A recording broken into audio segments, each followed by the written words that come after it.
there is an evolution in what the marketplace expects from a professional services firm like Sertis, who I believe, as everyone is aware, we are a member firm of Andersen Consulting in Thailand and Indonesia.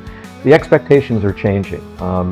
Companies and clients, they no longer simply want either to be have a straight strategy paper that they pay a lot of money for to be told what to do. And increasingly, the complexity of AI and data means that they need something more than just, hey, here's a piece of technology that was built in the right way and to your specifications, but simply turning it over and implementing it and saying, bye-bye, here's a maintenance agreement and we'll see you. Like, this is not what clients expect, and the changes in the technology with AI and data are demanding a different approach, and we're responding to that approach. Companies need to know not just about what AI is or a particular project is going to do for them, but they want to know several things. One, how does it fit in the context of my current operations? Are my operations going to be disrupted? Am I changing a little bit, or am I changing a lot? Is this going to make, what are the impacts across my organization of making this change? They need a company like Sertis that has a breadth of experience in these deployments to understand how to answer that question. Now, it's very easy to have tunnel vision when I'm looking at just a project, just the KPI that particular project addresses or is supposed to move. And even if I'm good at the ROI calculation, I may miss several things.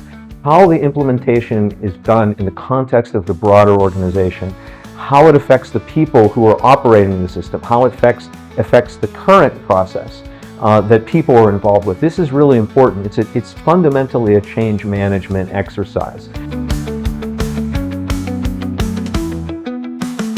So we have two strategic imperatives for the remainder of 2025 and into 2026. The first is quite simply to grow the business. We plan to do that in three ways. The first is to expand markets internationally.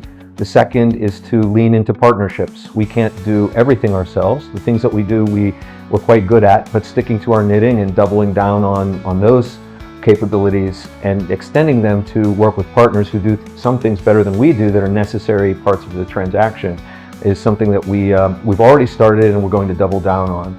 And lastly, looking at our extensive range of intellectual property that we've built over the last several years, productizing that, and really AI products, which in the AI space, unlike the traditional software SaaS space, where if you build a product, it's sort of self-contained, fully ready to go, you implement, and then you know what it does.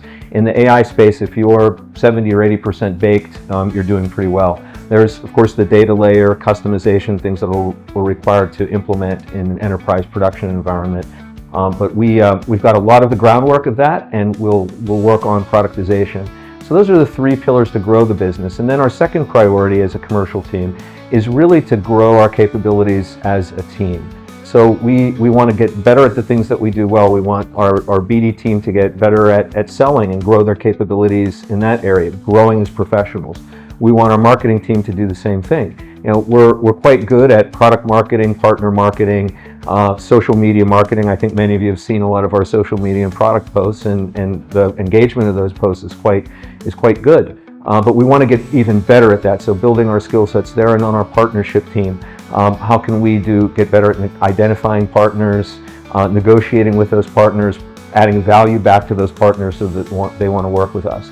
These would be the two strategic priorities for us in 2025 and then leading ahead into 2026.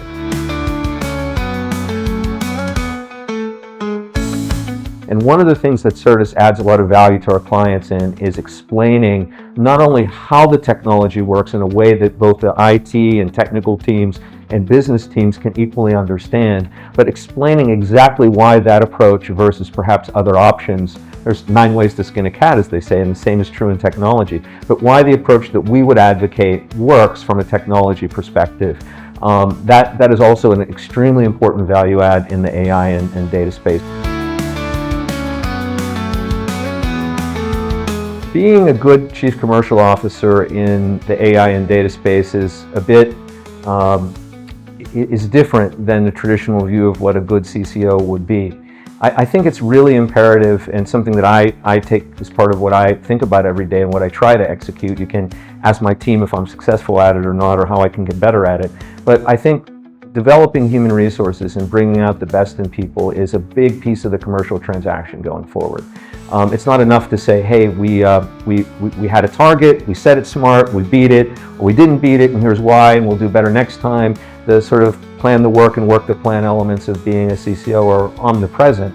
But I think the human side of that, especially in the AI space, which if you let AI become dehumanizing, it can become that very quickly. We don't aspire to do that for ourselves or for our customers. And so I think making sure that we maintain our ability to grow as professionals, maintain client centricity, being very, very customer focused in all that we do, how we think, how we approach our partners. We think that this is really important as a company to define our success, which means it's important for me as a CCO to be able to live up to that, to help build on it, to help encourage the team to think that way every day. We'll just get better and better at serving our customers and being human in the way that we do it.